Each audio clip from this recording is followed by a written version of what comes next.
You have a 700-acre site situated right in the middle of the most populous area of the entire Wasatch Front, and arguably the most dynamic growth area in the entire Intermountain West. Hi, this is David Pastana, owner of Rise Utah Realty in Orem. I want to share with you why I love Utah County. Join me as we explore the restaurants, businesses, community events, and incredible geography here. This is Utah County Life.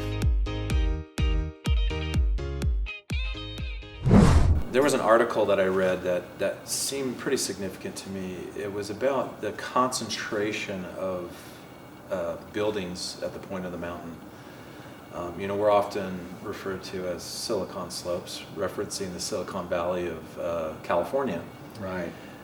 But the point of the article was this idea, what happened to the residential real estate in that same time, because the businesses were so concentrated for the acquisition of talent.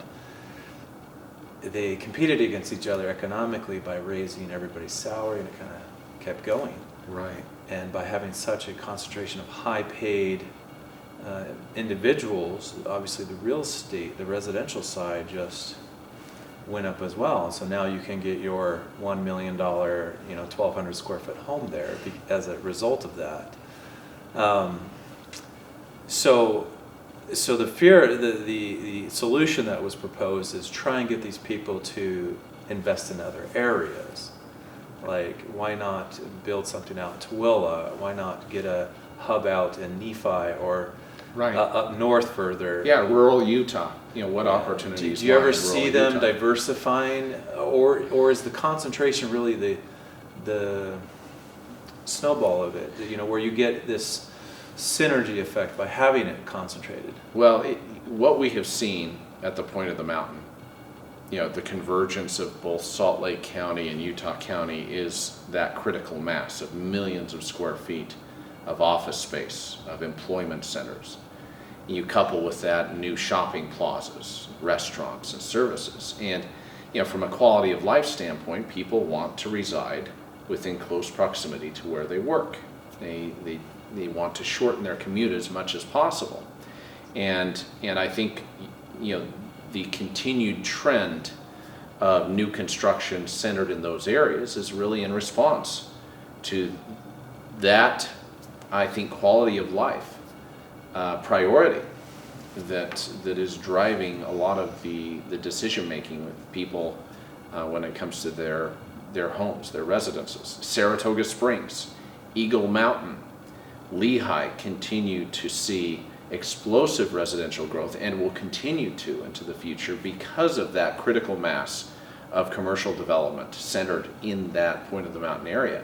On the other side, you see South Jordan, Riverton, and Bluffdale all participating as well in an incredible amount of growth and hyper development. The area surrounding a new commercial mixed-use project in Riverton, right in between the Mountain View Corridor and Bangerter Highway, where you see hundreds, if not thousands, of new residential units being developed, coupled with new shopping plazas and office centers on the drawing board, will continue to draw that area into really becoming a center of gravity as well. So I think the future will continue to see most growth, I think, oriented around the critical mass that continues to build. Rural Utah, I think, will participate along the Wasatch Front in that growth. I think there is something to the statement that all boats rise with the tide. Mm-hmm. I'm a firm believer in that, but other boats rise higher than others. All boats are not created equal, if you will. Yeah, and I think the rural communities need to position themselves as alternatives for companies to grow, to take advantage of potential recruitment that may not be available in the main commercial centers because of the low or non-existent unemployment. One of the challenges in the Silicon Slopes community right now is the recruitment, the low unemployment that is driving these companies to kind of cannibalize each other for key talent. Mm-hmm. And I think looking outside of those areas for recruitment I think will be key to future growth and success. It's important to note that Adobe and others are recruiting from outside of this market. They're recruiting from, both the East and the West Coast. And, I'd mentioned Goldman Sachs earlier. Goldman Sachs has stated that Utah, the Salt Lake City, Utah office is the #1 requested relocation office in the country. People want to locate here because of the quality of life benefits, because of the world-class resorts located within minutes of where they not only work but live.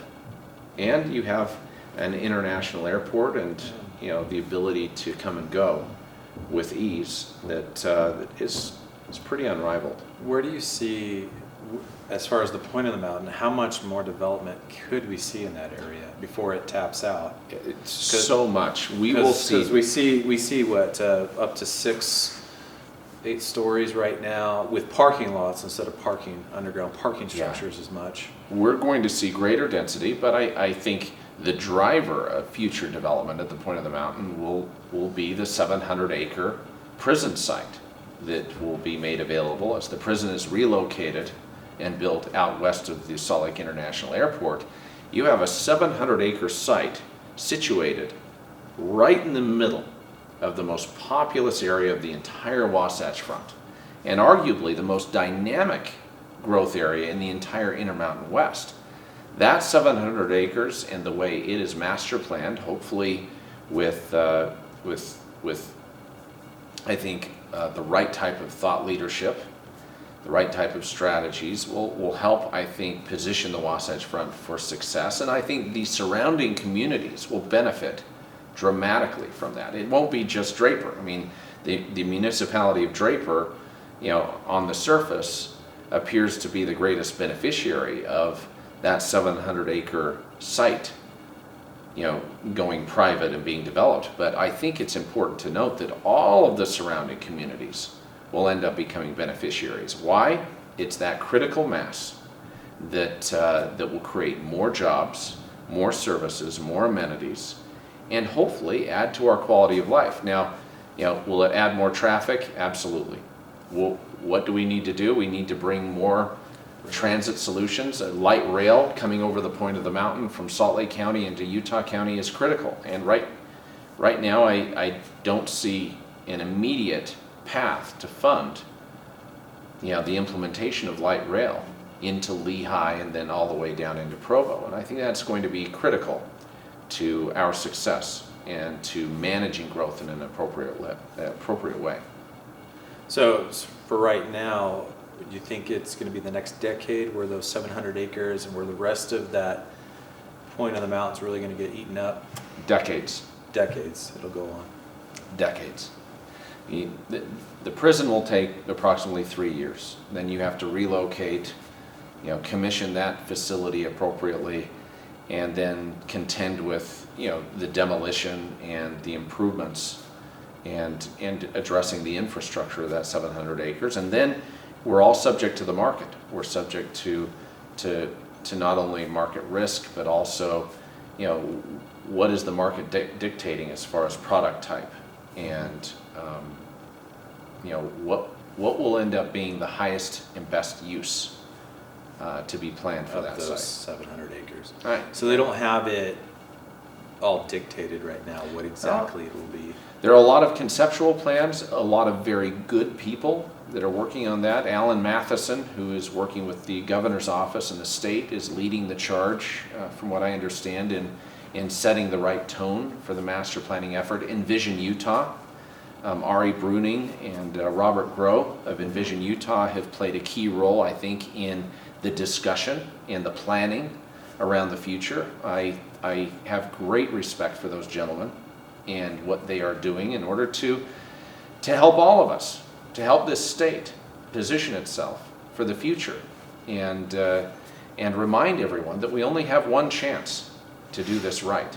And I think, using, prudence and, having a very methodical well thought out process that is focusing on the highest and best uses and really creating a real legacy for our communities in those areas is going to be important.